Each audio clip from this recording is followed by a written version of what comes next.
मलाई हेपेको होइन कि हामी अरूसँग सुत्ते हिँड्छ भनेर तिमीले हेपेको मलाई दिदी कस्तो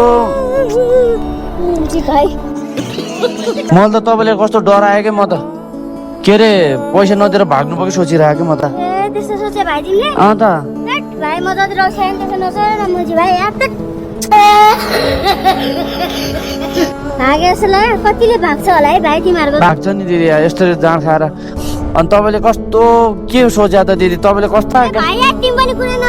नखोज तिमीले अनि के दिदी तपाईँले नुखोज्नु भयो र त दिदी त्यो खोज्नु भयो र त दिदी त्यो तिमीले मलाई के पिर्छौ पिडिहाल्छ नि तपाईँले कस्तो ओभर ओभर बोल्नु भएन त अहिले अनि के अरे मलाई हेपेको होइन कि हामी अरूसँग सुत्ते हिँड्छ भनेर तिमीले हेपेको मलाई दिदी कस्तो फेरि किन रुनु भयो दिदी के भन्नु भाइ तिमीले के हेरेको अनि मलाई चाहिँ कस्तो मुख छाड्नु भएको त तपाईँले तिमीले बढी बढी बोल्छौ मुजी भाइ अनि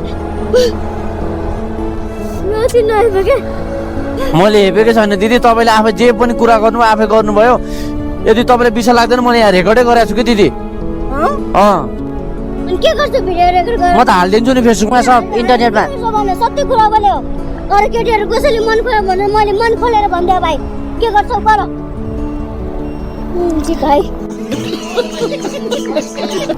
त्यो त भन्नुभयो कि तर मुख छाड्नु भयो क्या लास्टै